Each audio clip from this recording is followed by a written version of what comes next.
कल हमने देखा था कि हम पाइथन के अंदर एक प्रोजेक्ट किस तरह से बनाते हैं और उस प्रोजेक्ट के अंदर किस तरह से हम अपनी फाइल्स को सेट करते हैं। कुछ इस तरह का हमने बनाया था और जब इसको हमने रन किया था पाइथन manage.py रन सर्वर की कमांड के साथ, तो ये हमारा वही इंडेक्स पेज आ गया।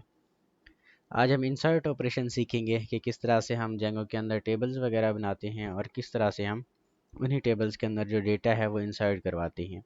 पीएचपी के अंदर आपने देखा होगा, वहाँ पे हमने क्वेरीज लगाए थे, इंसर्ट की, अपडेट की, डिलीट की। यहाँ पे वो क्वेरीज हमारे पास यूज़ नहीं होती। यहाँ पे जो फंक्शंस हमने बनाया है वही फंक्शंस सारे का सारा काम करते हैं। ठीक है, तो यहाँ पे मैं चाहता हूँ कि एक हमारे पास फार्म आ जाए, तो यहाँ पे एक फार्म को क्रिएट करते हैं। इससे पहले हमने फार्म्स को क्रिएट किया था, ठीक है, जब हमने ये index.html का पेज बनाया था ना, ये वाला, तो हम डेटा यहीं से उठाते हैं। ठीक है जी, तो मैं इस पर राइट क्लिक करता हूँ और इसको एडिट विद नोटपैड प्लस, और यहाँ से मैं सारी का सारा डेटा यहाँ से कॉपी करता हूँ और आके index.html के अंदर यहाँ पे पेस्ट करता हूँ। मैं इसको रिफ़्रेश करता हूँ, मैं यहाँ पे ये वाला हमारा जो सर्वर है, ठीक है, सेव करके इसको रिफ़्रेश करते हैं तो ये हमारा वही पेज आ जाएगा। ठीक है, हम सबसे पहले क्या करते हैं, सबसे पहले हम यहाँ से ये जो टेबल है हमारी, इसको डिलीट करते हैं। तो यहाँ से ये टेबल को हम डिलीट कर रहे हैं, ये हमारी टेबल डिलीट हो गई। तो अभी जो हमारा फॉर्म के अंदर या पेज के अंदर डेटा रहेगा वो कुछ इस तरह से, यहाँ से जेंडर है, हम इस जेंडर को भी डिलीट कर देते हैं ताकि हम जितना हो सके सिंपल ही इसको देखें। ठीक है, तो यहाँ पे ये सबमिट हमारी टाइप होगी। अभी इसको हम रिफ़्रेश करते हैं तो कुछ इस तरह से हमारे पास आ जाएगा। ठीक है, जिस तरह पीएचपी के अंदर हमने अलग अलग पेजेस के अंदर डेटा रखा था ताकि वही डेटा हमारा किसी दूसरे पेज के अंदर भी, जैसे कि ये style.css की एक फ़ाइल बनाई थी, ठीक है, उसको हम इंक्लूड कर लेते थे। यहाँ पे भी हम वैसे ही फाइल्स को इंक्लूड कर सकते हैं। ठीक है, तो हम वही देखते हैं कि फ़ाइल्स को किस तरह से एक दूसरे के अंदर इंक्लूड किया जाता है। इसके लिए हमारी एक फ़ाइल होती है जिसको हम base.html की फ़ाइल उसका नेम रखते हैं। ठीक है, इसके अंदर जो सिंटेक्स हमारा होता है बिल्कुल वही HTML पेज की तरह होता है। हम यहाँ से कॉपी करते हैं इसको और ये base.html के अंदर जाके इसको पेस्ट करते हैं। ठीक है, अब क्या करते हैं, हम यहाँ पे जो टाइटल है हमारा, यहाँ पे एक ब्लॉक बना लेते हैं। हम ब्लॉक किस तरह से बनता है और ये किस तरह से काम आता है दूसरी चीज़ के अंदर, पहले हम इसको बनाते हैं, बाद में जाके हम इसको देखते हैं कि ब्लॉक का क्या काम होता है। ठीक है, यहाँ पे आपने ब्लॉक पे क्लिक करना है तो ये आपका एक ब्लॉक बन जाएगा। आपने यहाँ पे नेम देना होता है कि किस नेम का ब्लॉक बनाना चाहते हैं। हम चाहते हैं कि हम टाइटल का ब्लॉक बनाना चाहें। ठीक है, और इसके अंदर वैल्यू को स्टोर करवा देते हैं। यहाँ पे मैं स्टोर करवा देता हूँ ये बेस। ठीक है, अभी जब हम base.html को एक्सेस करेंगे, जो हमारे पेज का टाइटल होगा वो बेस के नेम से सेव होगा। ठीक है, इसी तरह नीचे CSS लगी हुई है हमारी, और जो बॉडी का हमारा हिस्सा होता है वो हम एक, जैसे ये नेविगेशन बार है, अब नेविगेशन बार भी हमारा हर पेज के अंदर यूज़ होता है। ठीक है, जिस तरह हमने इंक्लूड का पेज बनाया था उसमें हमने नेव बार रखा था, वो भी बिल्कुल इसी तरह है। दूसरा फॉर्म है, हम फॉर्म हमारा किसी स्पेसिफिक पेज के अंदर हम चाहते हैं कि पढ़ा रहे। ठीक है, तो इसको हम यहाँ से क्या करते हैं, इसको कट करते हैं यहाँ से। ठीक है, यहाँ पे एक और ब्लॉक बना लेते हैं। अभी इस ब्लॉक का जो हम नेम देंगे ना वो हम कोई भी दे सकते हैं, जैसे कि मैं यहाँ पे कंटेंट दे रहा हूँ कि ये हर पेज का अपना कंटेंट होगा। ठीक है जी, तो इसके अंदर हर पेज का स्पेसिफिक बॉडी के अंदर जो भी हम कंटेंट डालेंगे वही कंटेंट नेविगेशन बार के नीचे यहाँ पे आ जाएगा। ठीक है, अब index.html का जो सारे का सारा हमारा काम है या फिर सारे का सारा कोड है वो हम डिलीट कर देते हैं। अब इसको हम किस तरह से एक्सटेंड करते हैं, सबसे पहले हमें क्या करना पड़ता है, यहाँ पे सबसे पहले हमें कुछ चीज़ लिखनी पड़ती है। यहाँ पे हमें करली ब्रेसेस देने पड़ते हैं, फिर परसेंटेज साइन, और इसके अंदर हमें क्या करना पड़ता है, कीवर्ड लिखना पड़ता है एक्सटेंड्स। ठीक है, और यहाँ पे पेज की लोकेशन देनी पड़ती है कि पेज हमारा कहाँ से एक्सटेंड हो रहा है। तो हमारा जो पेज है वो है base.html। ठीक है, ये हमारा base.html जो है वो सेम डायरेक्टरी के अंदर पड़ा होना चाहिए, जहाँ पे index.html है हमारा, यहाँ पे base.html भी आना चाहिए। ठीक है जी, तो मैं इसको django python कर लेता हूँ। ठीक है, तो ये हमारा एक्सटेंड हो गया base.html। अब की बार जब हम इस पेज को रिफ़्रेश करेंगे यहाँ पे, क्योंकि फॉर्म हमने डिलीट कर दिया यहाँ से, तो ये देखिए अब सिर्फ हमारा नेविगेशन बार आ गया है। नेविगेशन बार हमारा कहाँ से आया है, ये तो पेज हमारा खाली है, नेविगेशन बार हमारा यहीं से एक्सटेंड हो के आया है। Base dot H T M L से। ठीक है, यहाँ पे अभी हमने कोई भी टेक्स्ट नहीं लिखा। दूसरा हमने क्या करना था, हमने देखिए यहाँ पे टाइटल भी हमने नहीं दिया, तो यहाँ पे बेस का टाइटल हमारे पास आ रहा है। हम चाहें तो हर पेज का अपना टाइटल दे सकते हैं। ठीक है, टाइटल देने के लिए यहाँ पे हम क्या करते हैं, वही ब्लॉक को यूज़ करते हैं कि ये टाइटल का ब्लॉक था, और यहाँ पे मैं क्या लिखता हूँ, परसेंटेज के साइन के अंदर। ठीक है, तो यहाँ पे हम लिखते हैं फॉर्म। ठीक है, जब हम फॉर्म लिखते हैं फिर इस चीज़ को आप क्या करेंगे, रिफ़्रेश करेंगे, तो यहाँ पे देखें जिस पेज को आप एक्सेस कर रहे हैं उसी पेज का यहाँ पे टाइटल आपके पास आ जाता है।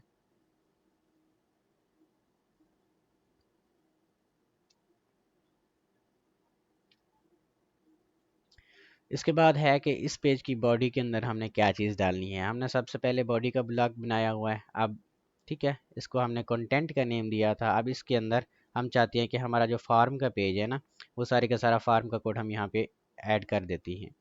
आप देखें तो हमें बार बार HTML का सिंटैक्स लिखने की ज़रूरत नहीं है। ठीक है, क्यों ज़रूरत नहीं है, क्योंकि पहले से ही हमने वो सिंटैक्स हमारी base dot H T M L के ऊपर सारे का सारा लिख के रखा है। अब जो चीज़ हमें चाहिए होगी हर पेज के अंदर, वही चीज़ हमें यहाँ पे अपना कंटेंट के अंदर डाल देनी है। ठीक है, तो ये देखिए अभी बिल्कुल वैसा ही हमारे पास पेज बन गया है। ठीक है, लेकिन जो कॉमन चीज़ें थी वो हमने एक पेज के ऊपर डाल दी हैं। जो हमारी नॉन कॉमन चीज़ें थी, यानी जैसे कि फॉर्म होती हैं, टेबल होती हैं, या कोई भी बॉडी का डेटा होता है, वो हमने किसी और पेज के अंदर डाला हुआ है। ठीक है जी, तो इस तरीके से हम base dot H T M L से एक्सटेंड करते हैं। अब सबसे पहला काम होता है हमारा कि हमने क्या करना है, अभी इंसर्ट करना है डेटा। ठीक है, तो डेटा इंसर्ट करवाने के लिए सबसे पहले हमें एक डेटाबेस के अंदर टेबल की ज़रूरत पड़ती है। यहाँ पे टेबल्स वैसे नहीं बनानी, क्योंकि हमारे पास यहाँ पे जो डेटाबेस इसका है ना, वो बिल्ट इन डेटाबेस है। ठीक है, उसके लिए हमें कुछ कोड लिखना पड़ता है। यहाँ पे आप चले जाएँ, डी जेंगो, ये उनकी वेबसाइट है। ठीक है, तो इससे पहले मैं आपको एक चीज़ और दिखाना चाहता हूँ। यहाँ पे आपने सर्च करना है डीबी ब्राउज़र। ठीक है, ये आपने सर्च करना है यहाँ से डीबी ब्राउज़र, और इसको डाउनलोड कर लेना है। ये डीबी ब्राउज़र हमारा क्या होता है, हम जब प्रोजेक्ट बनाते हैं तो एक तरह की हमारे पास फाइल आ जाती है कुछ इस तरह से। ठीक है, db.skylite3 ये डेटाबेस की फ़ाइल है। अब इस फाइल को ओपन कैसे करना है, ये चीज़ हमारा डीबी ब्राउज़र हमें बताता है। ठीक है, यहाँ से आपने अपने वर्जन के अकॉर्डिंग इसको डाउनलोड करना है, बाद में इंस्टॉल करना है। जब आप इंस्टॉल करेंगे तो आपके पास कुछ इस तरह से ये आइकन्स आ जाएंगे। ठीक है, तो आपने डबल क्लिक करना है। डबल क्लिक करने के बाद फिर आपने क्या करना है जी, यहाँ पे ओपन डेटाबेस पे क्लिक करना है। हम यहाँ से ओपन डेटाबेस पे क्लिक करते हैं, और जिस फोल्डर के अंदर आपका डेटा पड़ा हुआ है, हमारे डेटा पड़ा हुआ है वो यहाँ पे वाइवा वाले फोल्डर के अंदर है। ठीक है, और इसके अंदर हमारा पाइथन है, फिर माई प्रोजेक्ट और यहाँ पे db.skylite, इसको ओपन करते हैं हम। ठीक है, अभी जब हम इसको ओपन करते हैं तो हमारे जो टेबल्स हैं वो भी ज़ीरो हैं, व्यूज़ हैं वो भी ज़ीरो हैं, ट्रिगर वगैरह ये बिल्ट इन हमारे पास होते हैं। ठीक है, अभी टेबल्स हमारे पास कोई भी नहीं है, हम यहाँ पे टेबल क्रिएट करना चाहते हैं। ठीक है, अब टेबल यहाँ से एसक्यूएल सिंटैक्स के ज़रिए क्रिएट कर सकती हैं, या दूसरा हमारे पास होते हैं पाइथन के अंदर, जेंगो के अंदर मॉडल्स। ठीक है, तो यहाँ पे आप सर्च करें डी जेंगो मॉडल्स, तो ये पहली पहली वेबसाइट आपकी आ जाएगी जेंगो मॉडल्स की। अभी अजान हो जाए फिर चलें, तो ये हमारी जेंगो की वेबसाइट है। इस वेबसाइट पे अगर आप मॉडल्स के अकॉर्डिंग सर्च करें तो आपको डिफरेंट तरह के मॉडल्स मिलते हैं। जैसे कि ये हमारा एक मॉडल बना हुआ है। मॉडल का मतलब होता है क्या है जेंगो के अंदर, मॉडल का हमारा जो मतलब होता है कि ये डेटाबेस के अंदर एक टेबल को हम क्रिएट कर रहे हैं। ठीक है, यहाँ से आप कोड इसका कॉपी कर सकते हैं। अगर नहीं कॉपी करना चाहते तो अपनी तरफ से भी आप सीख के ना इसको बना सकते हैं। जैसे कि हमारे फॉर्म के अंदर जो इनपुट फील्ड्स हैं वो कौन से हैं, एक हमारा नेम है। नेम की जो हमारी आप टाइप ले लें, इसकी करैक्टर फील्ड टाइप है। एक हमारा पासवर्ड है, इसकी भी टाइप हमारी करैक्टर फील्ड है। ईमेल है तो इसकी टाइप हमारी ईमेल फील्ड है। ठीक है, तो यहाँ पे हम एक अपना मॉडल क्रिएट करते हैं। मॉडल को कहाँ पे क्रिएट करना है आपने, ये मॉडल्स डॉट पी वाई की एक फ़ाइल होगी, यहाँ पे आपने अपना मॉडल क्रिएट करना है। ठीक है, तो मॉडल किस तरह से क्रिएट करते हैं हम, यहाँ से आप उठा लें, इसका कोड भी उठा सकते हैं। जैसे मैं यहाँ पे उठा रहा हूँ इसका कोड। एक हमें क्लास बनानी पड़ती है, और अपनी जो डेटाबेस की टेबल है उसका नेम देना पड़ता है। ठीक है, हम जो डेटाबेस की टेबल का नेम देते हैं, क्योंकि हमारा फार्म डेटा, तो यहाँ पे हम फार्म डेटा उसका नेम लेते हैं। ठीक है, मॉडल्स डॉट मॉडल्स, यहाँ पे ये मॉडल्स बिल्ट इन होते हैं जेंगो के अंदर, वहीं से हम इनको क्या करवा रहे हैं, इंपोर्ट करवा रहे हैं। ठीक है, सबसे पहले हमारा जो मॉडल का नेम आएगा। ठीक है, क्योंकि ये हमारे फॉर्म के अंदर क्या चीज़ हमने लेनी है, नेम लेना है। ठीक है, तो यहाँ पे name is equal to models dot character field, और इसकी जो मैक्स लेंथ है वो भी यहाँ पे आप कर सकते हैं। इसको इंक्रीज भी कर सकते हैं, मैं 100 कर देता हूँ, 200 255 तक आप जा सकते हैं।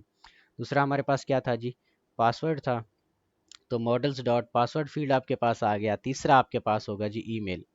ठीक है, अभी आपको पता नहीं चल रहा कि हमने ईमेल की यहाँ पे कौन सी फील्ड लेनी है, तो यहाँ पे आप सर्च करें, नीचे आपके पास यहाँ पे ईमेल फील्ड भी आ जाएंगे मॉडल्स के। ठीक है, यहाँ पे आपने पूरी वेबसाइट को देखना है किस तरह से हम मेल फीमेल लेते हैं या ईमेल लेते हैं। तो अभी के लिए मैं आपको डायरेक्टली यहाँ पे करवा रहा हूँ, मॉडल्स डॉट, यहाँ पे आपने ईमेल फील्ड को लेना होता है।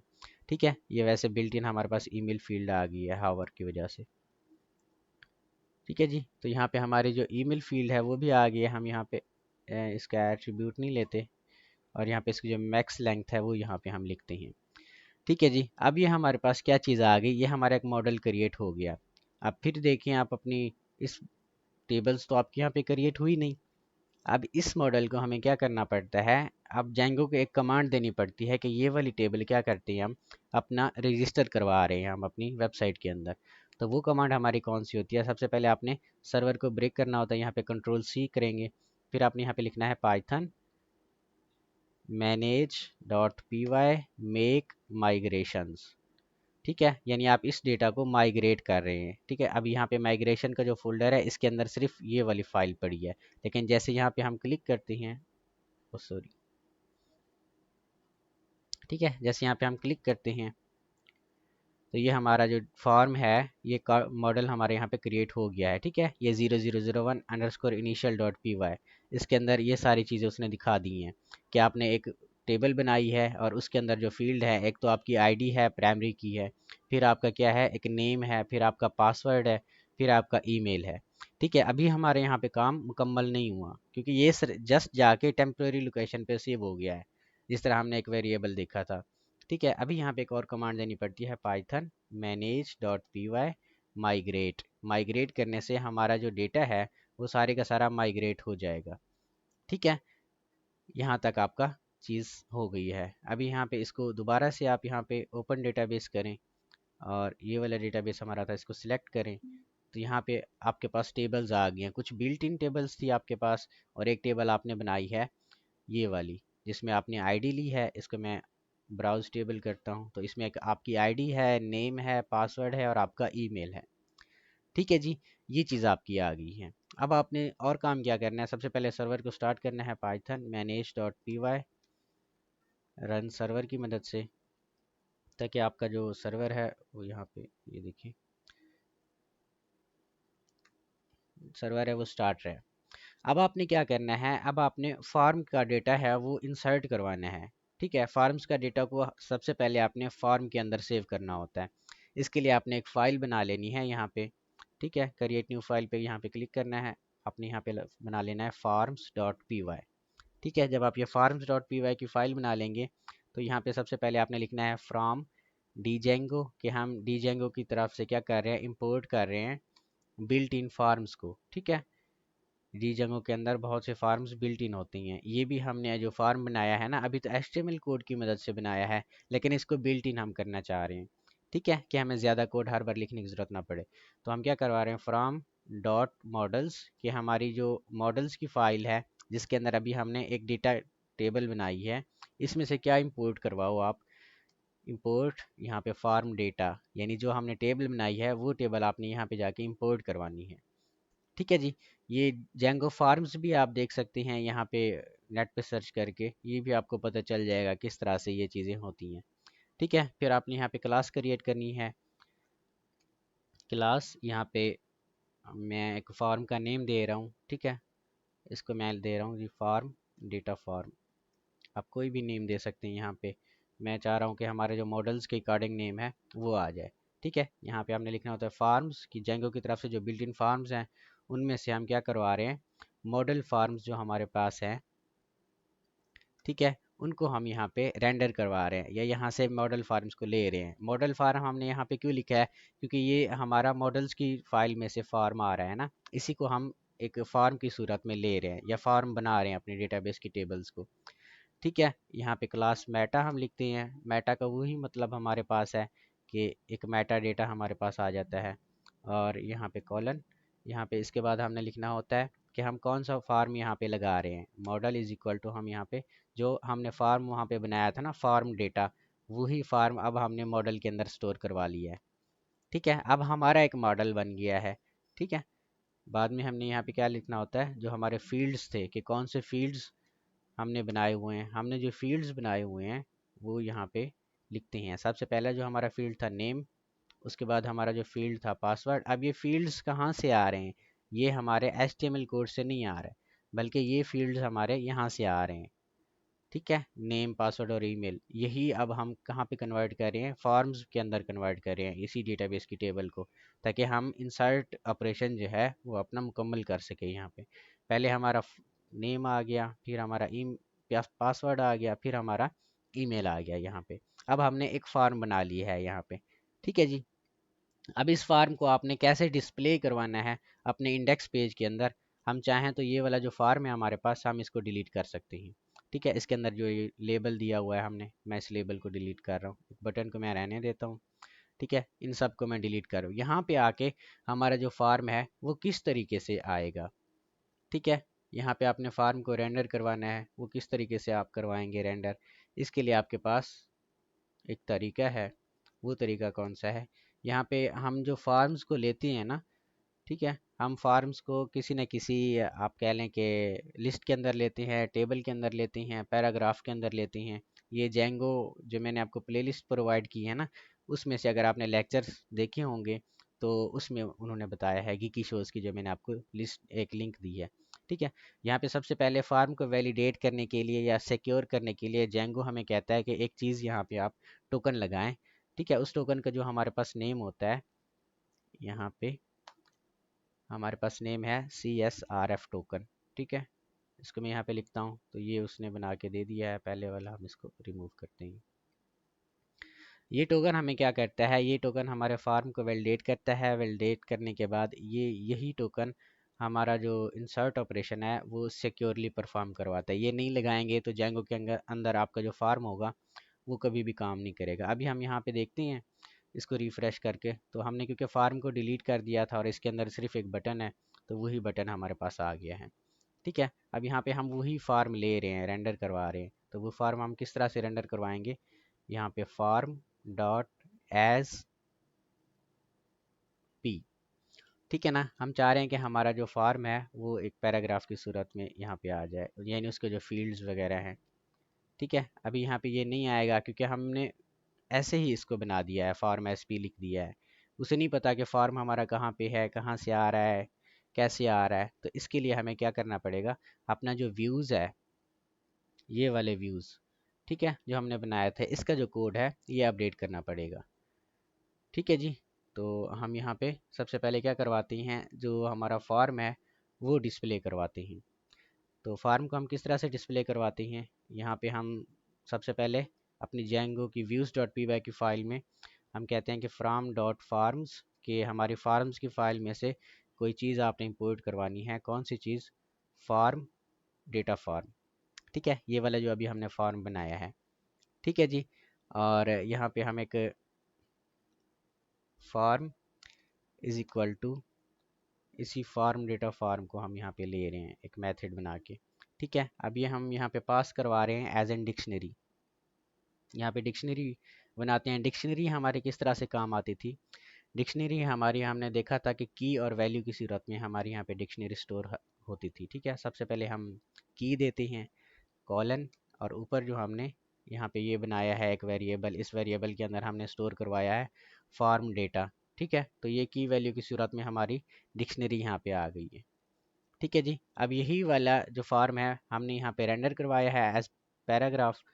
तो यहाँ पे देखते हैं हमारा फार्म यहाँ पे आता है या नहीं। देखिए हमारा वही फार्म आ गया है।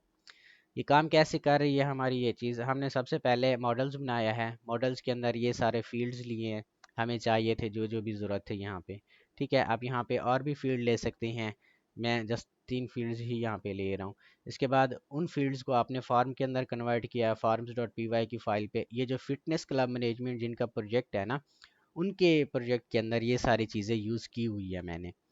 ठीक है ना, सिंपल ही रखा है मैंने प्रोजेक्ट्स को ताकि आप टीचर को एक्सप्लेन कर सकें। और देखिए वाइवा क्लासेस हम उन्हीं की बेस्ड पे ही ले रहे हैं, ताकि मैं चाहता हूँ कि आप अपने प्रोजेक्ट को जब देखें तो आपको पता चले कि हाँ जी ये चीज़ ऐसे हो रही है। फिर यहाँ से इस फार्म को हमने views.py की फ़ाइल के अंदर इंपोर्ट करवाया और एक वेरिएबल बना लिया फार्म्स के नेम का। ठीक है, और उसी वेरिएबल के अंदर हमने उसी फार्म के जो आप कह लें कि इनपुट फील्ड्स थे वो स्टोर करवा दिए। ठीक है, अब देखिए इसी वेरिएबल को हमने डिस्प्ले किस तरह से करवाना है। हमने डिक्शनरीज देखी थी, डिक्शनरीज में हमने क्या किया था, एक हमने की स्टोर करवाते थे और उसके अंदर उसकी वैल्यू। यहाँ पे हम की स्टोर करवा रहे हैं फार्म की, और इसकी जो वैल्यू है ये ऊपर वाला फार्म डेटा है। ठीक है जी, और जब हम इंडेक्स वाले पेज के ऊपर जाते हैं, इसी जो की को हम या फिर उसकी वैल्यू को या फिर की को हम यहाँ पे एक्सेस करते हैं फार्म को। ठीक है, या फार्म एस पी को, यहाँ पे फार्म भी आप लिख सकते हैं, तो फार्म भी आपका यहाँ पे रेंडर हो जाएगा।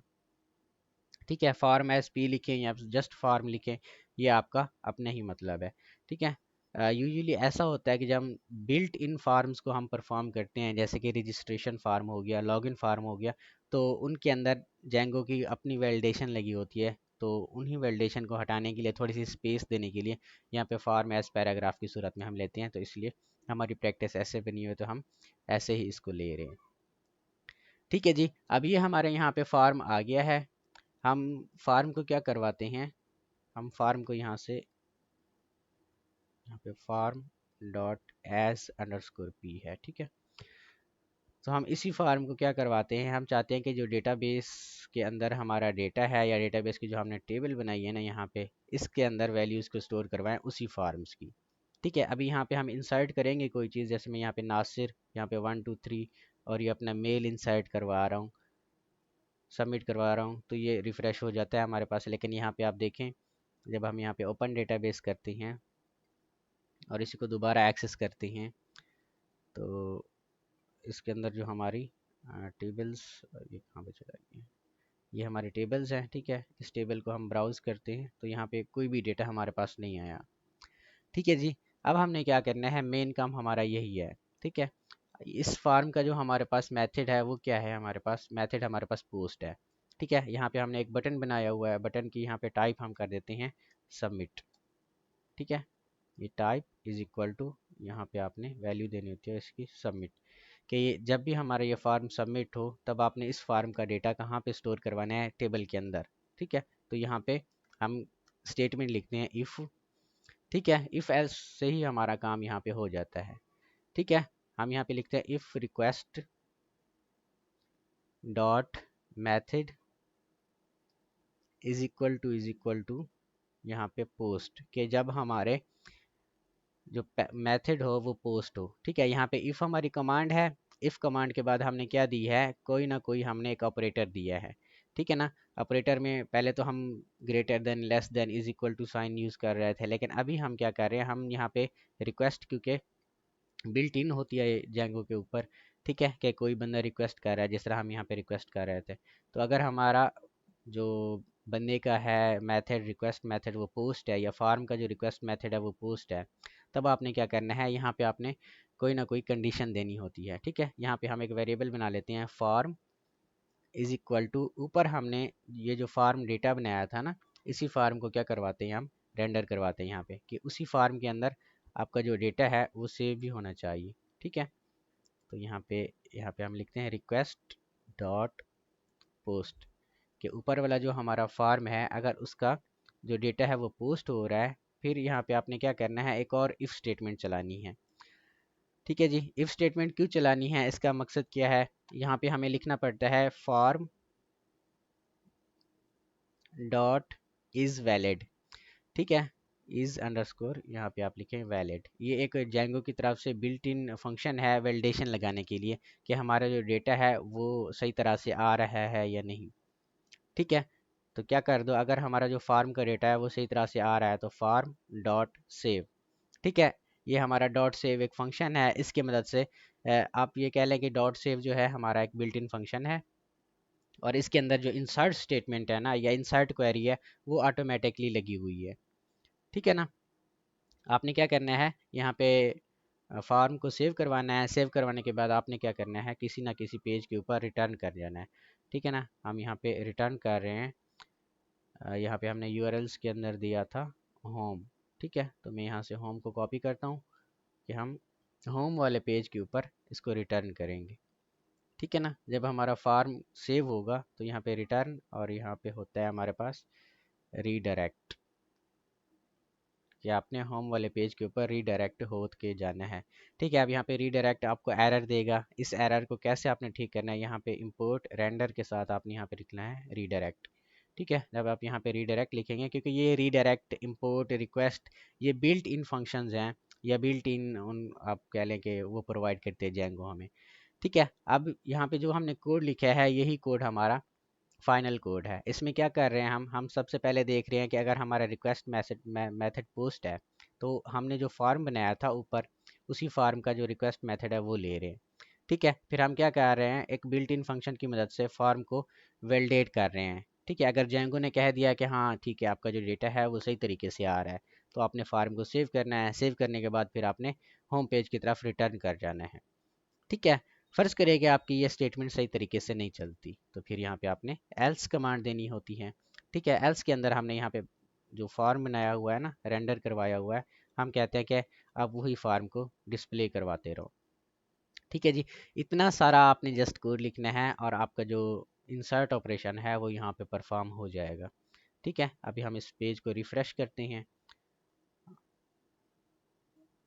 ठीक है, और यहाँ पे एक हमें एरर दे रहा है।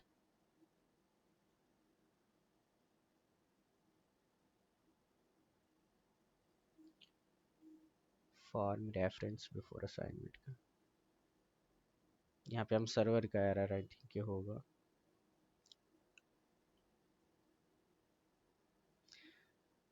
यहाँ पे 14 लाइन पे हमें एरर आ रहा है। 14 लाइन का तो कोड ही हमारे पास नहीं है। खैर हम इसको देखते हैं, अभी हमारा जो एरर है वो शायद चला जाएगा, क्योंकि जो भी आप यहाँ पे views.py की फ़ाइल के अंदर कोड लिखेंगे ना, वो जो कोड है आपका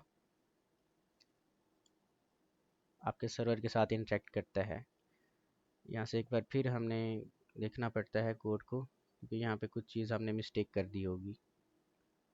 ठीक है, रिक्वेस्ट मेथड हमने लिया है, रिक्वेस्ट मेथड पोस्ट की अकॉर्डिंग है। उसके बाद ये पोस्ट हमने लिया है और डेटा को वैलिड करवाया है, फॉर्म को हमने सेव करवाया है, फिर हम रिटर्न कर गए यहाँ से, फिर एल्स हमारे पास मेथड आ गया है। हाँ, आप देखें यहाँ पे इंडेंटेशन का मसला है हमारे पास। इंडेंटेशन का यहाँ पे क्यों मसला है, क्योंकि ये जो एल्स हमारा था ना, ये इफ़, इस इफ़ का एल्स नहीं था, यहाँ पे ये हमारे इस इफ़ का एल्स था।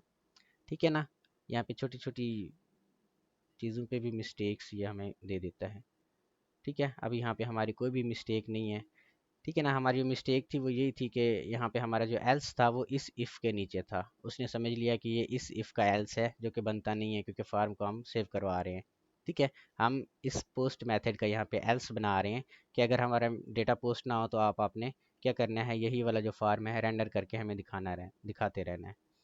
ठीक है जी, तो ये हमारी मिस्टेक थी यहाँ पे। अभी आपने इसको रिफ़्रेश करना है फिर से। अभी देखते हैं हमारा कोई एरर नहीं है, तो यहाँ पे मैं एक नेम देता हूँ नासिर, पासवर्ड 123, और यहाँ पे अपना ईमेल मैं यहाँ पे देता हूँ और सबमिट पे क्लिक करता हूँ, तो ये हमारा सबमिट हो जाएगा अभी। ठीक है, अब ये रिफ़्रेश होके इसी पेज के ऊपर क्यों आ गया, क्योंकि हमने इसको रीडायरेक्ट कर दिया इसी पेज के ऊपर। यहाँ पे आप कोई और पेज क्रिएट करें और उसके ऊपर, जैसे कि यहाँ पे मैं एक पेज क्रिएट करता हूँ। ठीक है, जिस तरह से हमारा एक फंक्शन बना हुआ था सक्सेस का। ठीक है, तो मैं यहाँ से इसी फंक्शन को कॉपी करता हूँ और यहाँ पे मैं इसको पेस्ट करता हूँ, और ये वाला फॉर्म हमें नहीं चाहिए, हमें जस्ट एक सक्सेस मैसेज चाहिए।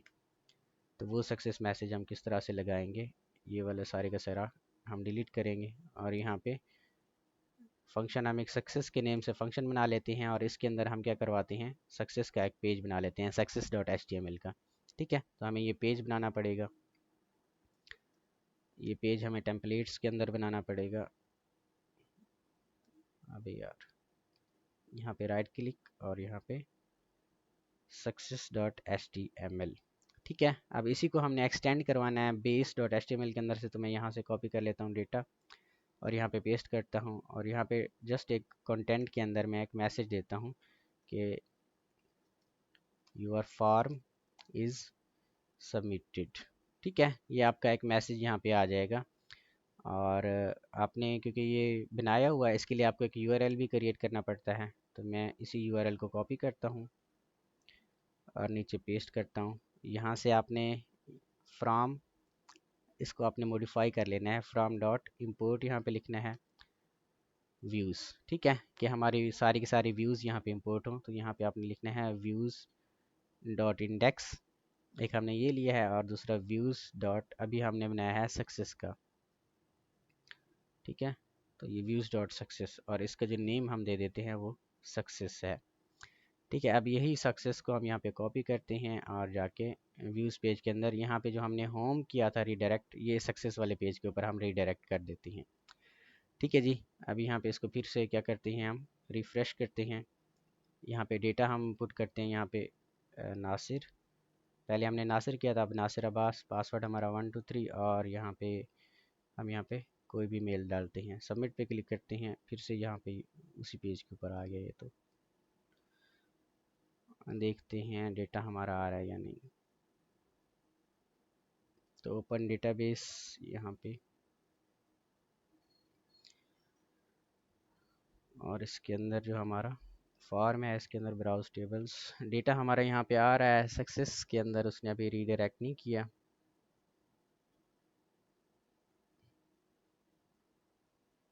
यहाँ पे हम यूआरएल्स के अंदर देखते हैं,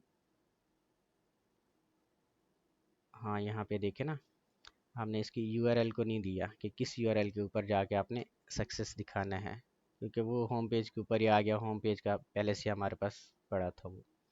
ठीक है, अब इसको रिफ़्रेश करें आप, और यहाँ पे कोई भी डेटा दे, फिर से मैं वही दे रहा हूँ, सबमिट पे क्लिक करते हैं। तो अभी देखें योर फार्म इज सबमिटेड, और जब हमने यूआरएल दिया सक्सेस का तो ये सक्सेस पेज के ऊपर आ गया। यहाँ पे आप फिर से उस डेटाबेस को कॉपी करें या फिर यहाँ पे ओपन करें फिर से डेटाबेस को, ये स्टैटिक हमारा नहीं है डेटाबेस इसलिए। ठीक है, तो यहाँ पे स्ट्रक्चर, और ये जो हमारी टेबल है फार्म डेटा की, ब्राउज टेबल हम इसको करते हैं।